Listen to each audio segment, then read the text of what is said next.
Hello, and welcome everyone. This is the Shine Beyond Cancer Show. This show is designed for anyone who's been diagnosed, currently going through treatment, or is now cancer-free. We know you did not choose to be on this team. We didn't either, but we kicked cancer's ass, and we are here to provide you inspiration, hope, and the tools you desire to manage the confusion and anxiety. We deliver you a remarkably detailed game plan for you to achieve clarity, strength, and purpose, no matter where you are on this journey. We are here to quarterback you through all aspects of your life so that you too shine beyond cancer to live a vibrant, abundant life.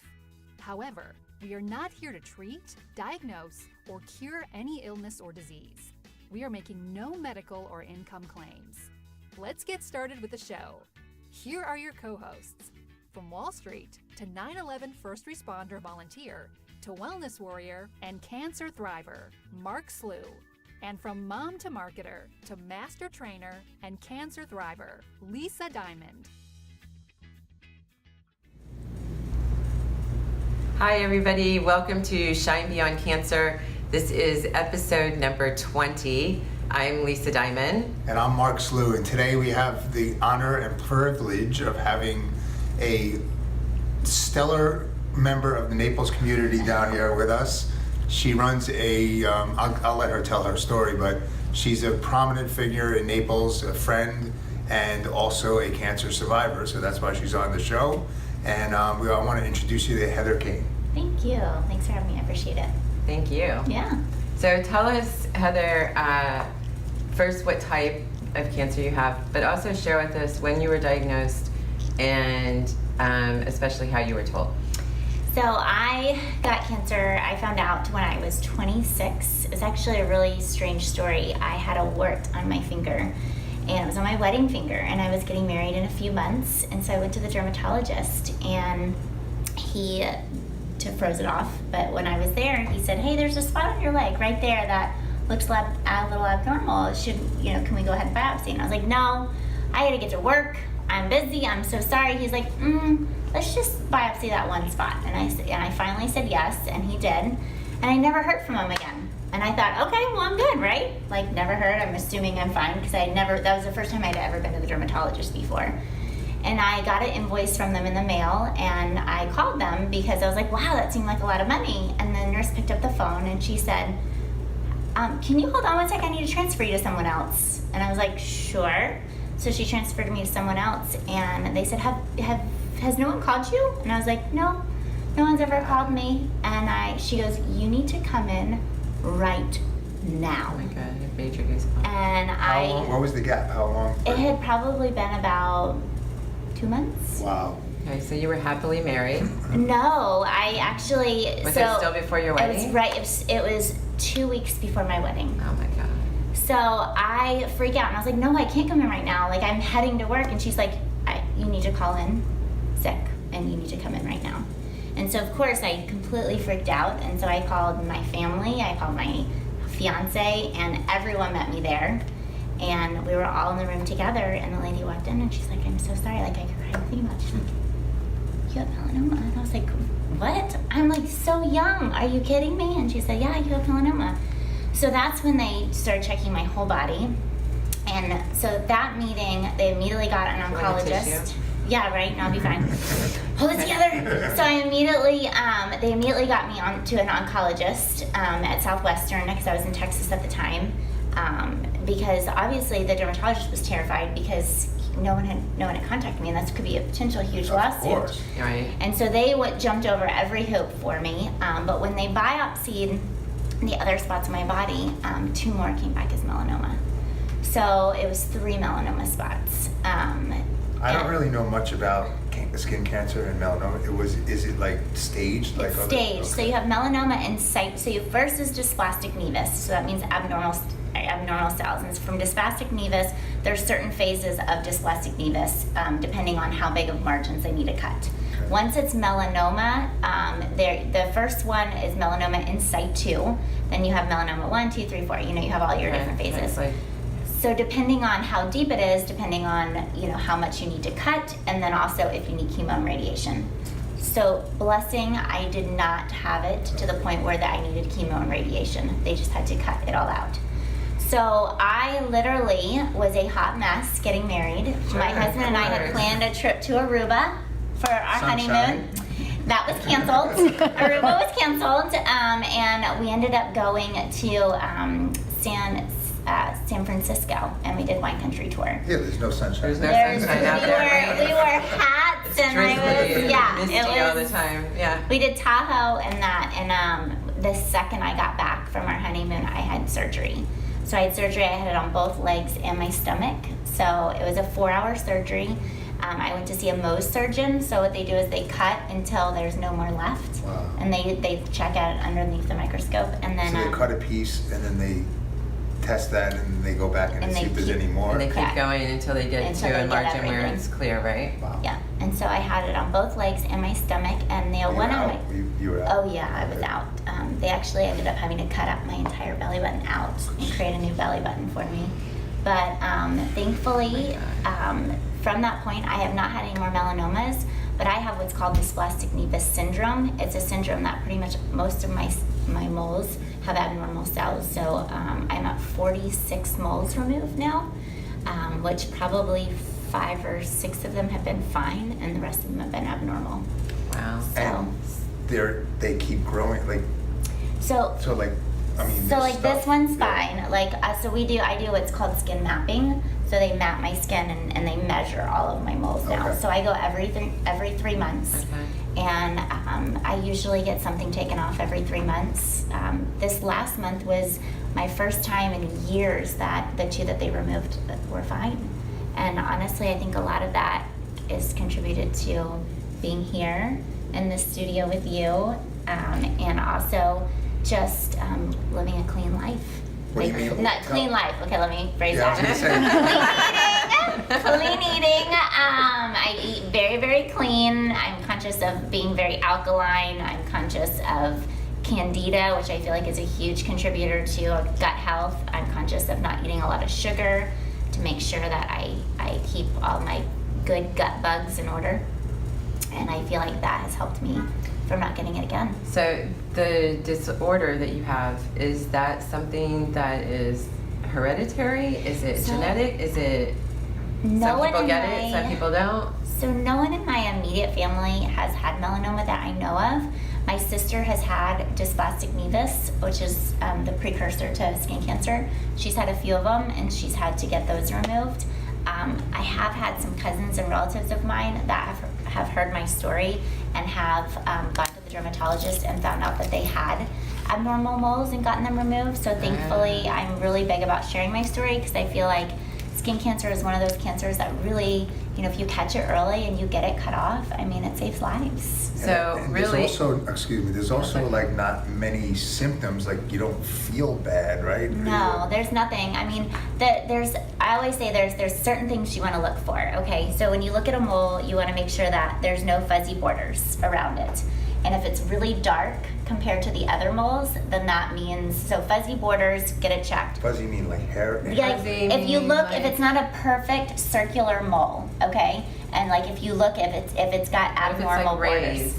Raised and doesn't, bumpy. it doesn't, raised and bumpy, I mean that, there's different, like you have basal cell, you have carcinoma, you have all those other ones. Okay. I'm just telling you, when you're looking at your skin, if you see a mole that's really dark, that stands out above the rest, obviously get it checked out. If you have a mole that has really abnormal borders, which means it's not perfectly circular, make sure that you get it checked. And if anything is ever itching or bleeding, like immediately get it checked, because that can be very dangerous. And the one important thing too is I always say, for me, when I get my hair done, I always have my hairdresser check my scalp, because this time last year I had 14 staples in the top of my head.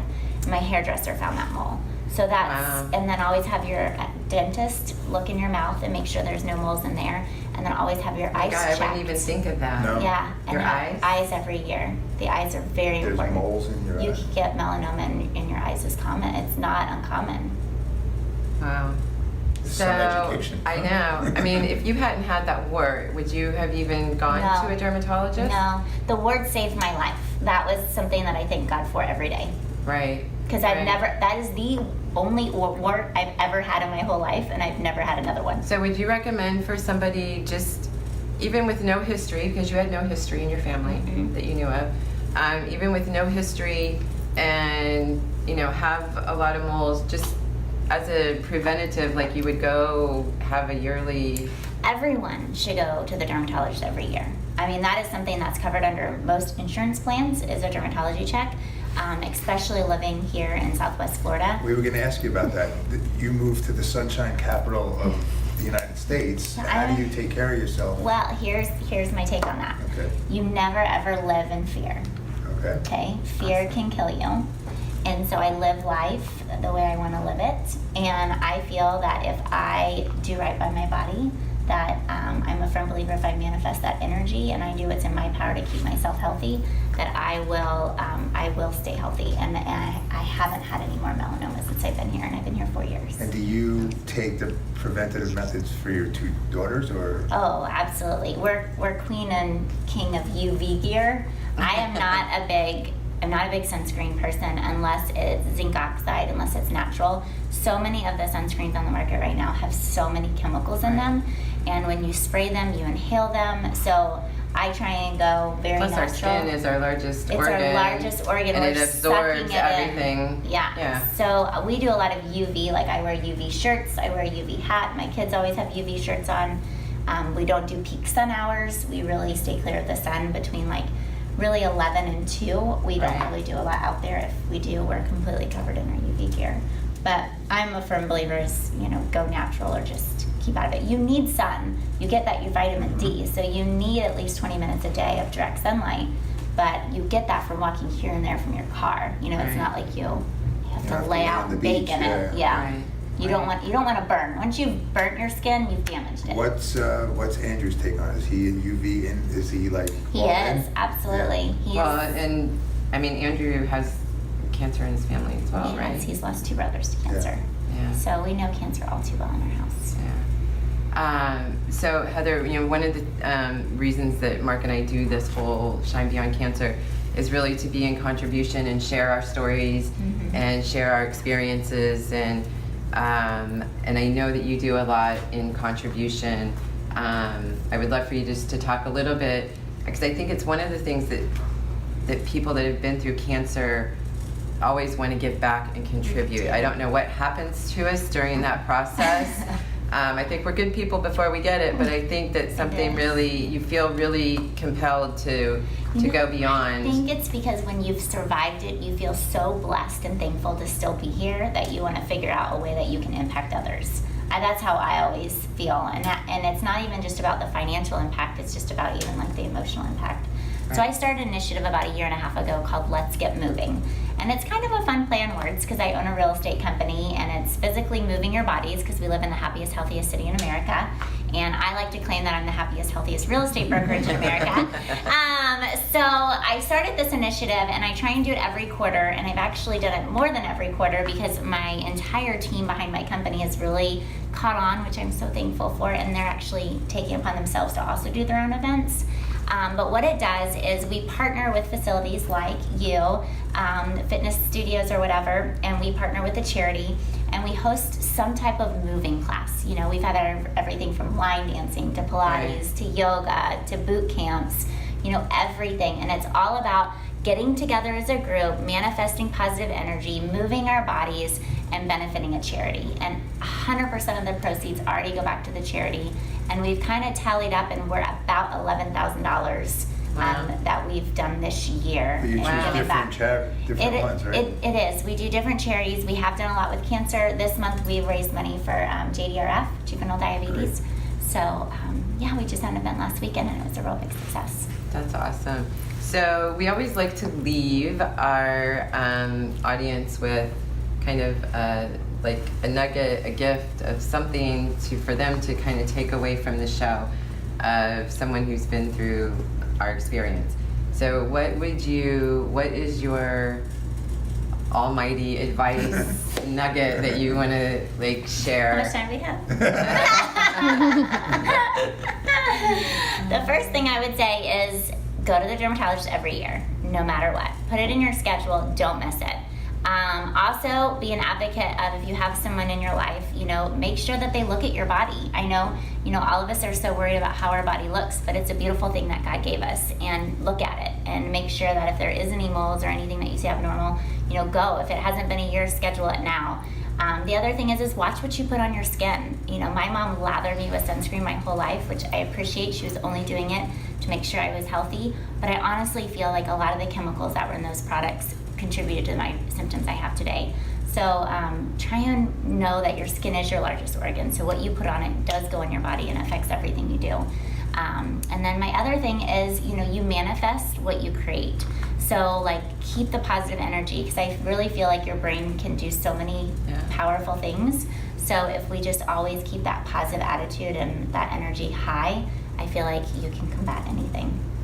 Awesome. Thank you very much. It's been great. Thank you for being here. Absolutely. You're awesome. Thank you. So we have a little ending to our show. I don't know if you've seen it. Just follow along. All right. So thank you again, Heather. And that is the end of episode 20. Until next time, keep shining. Thank you for watching and listening to the Shine Beyond Cancer Show, the #1 cancer survival guide show for people wanting to kick cancer's ass and take their life to the next level. Be sure to visit our Facebook group, Shine Beyond Cancer, or head over to shinebeyondcancer.com to join the conversation, access the show notes, and discover our fantastic bonus content. Until next time, keep shining.